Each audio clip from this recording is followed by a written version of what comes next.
देशपांडे साहेब नियोजनामध्ये हा कार्यक्रम असावा म्हणून ज्यांचा आपण आत्ताच सत्कार केला परिमल भोसले त्यांनी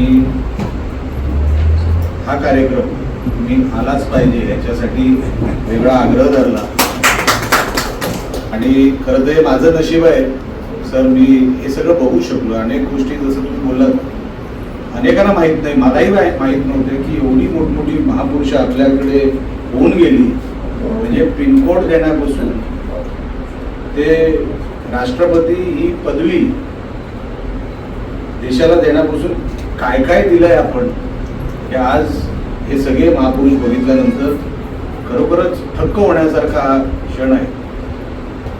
माझ्याकडून सर कधीही काय लागलं मी तर राणे साहेबांना सांगेनच की जसा परिमलनी मी इकडे यावा असा आग्रह धरला तर मी राणे साहेबांना आग्रह धरेन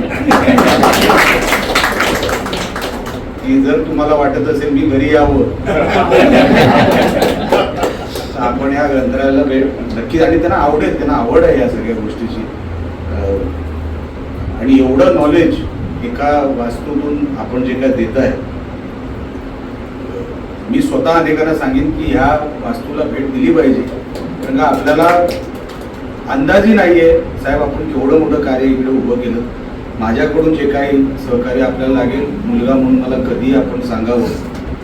100% मी म्हणजे बाकी राहू दे पद वगैरे कोण आहे, पण एक माणूस म्हणून, व्यक्ती म्हणून, कोकणी म्हणून आपल्याला या सगळ्यांना या गोष्टीचा अभिमान असला पाहिजे.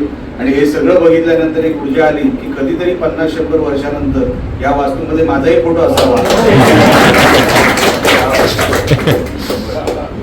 अशी ऊर्जा देणारी एक वास्तू आपण उभी केली. खरोखरच साहेब आशीर्वाद असावेत.